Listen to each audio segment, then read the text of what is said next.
May na-receive tayong question kung okay daw bang magpalit ng oil every 3,000 kilometers. Hello mga paps, I'm Kuya Shane, and kung may budget kayo, why not?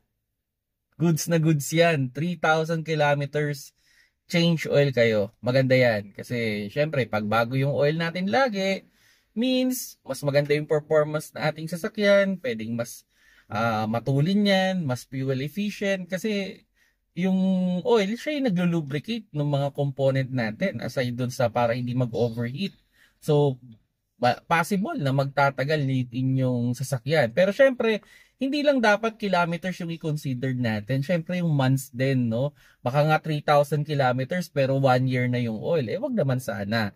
Okay, kasi ako kung ako ang magsasuggest sa inyo, like ako for example, ngayon ginagamit ko tong Toyota Vios ko.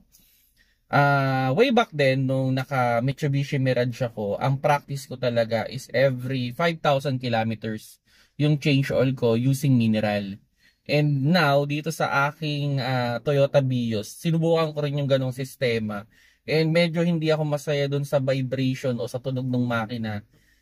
And dun sa condition ng oil, kung every 5,000 kilometers yung ipapractice ko na mineral yung gamit ko. So, ang ginawa kong practice ngayon is gumagamit ako ng semi-synthetic or fully synthetic.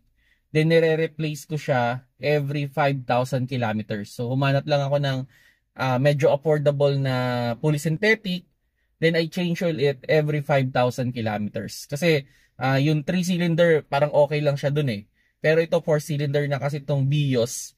So mas maganda yung condition ng oil, mas maganda yung vibration kung para siyang early change oil, no? So it's either gumagamit ako ng semi-synthetic or fully synthetic, then I change oil it every 5,000 kilometers. Kasi sa months, yung 5,000 kilometers, usually, mga 1 to 2 months lang sa akin yan. So, hindi ako naaabutan ng months. Pero doon sa question, okay na okay yan. Kung may amount ka, why not? Yun lang naman yung pinaka-disadvantage niyan. Magastos lang ng konti. Pero in terms of yung longevity ng makina mo, talagang magtatagal yan kung ganyan yung magiging practice ninyo. So, yun. Kung nagustuhan niyo yung video, pakilike na lang mga paps.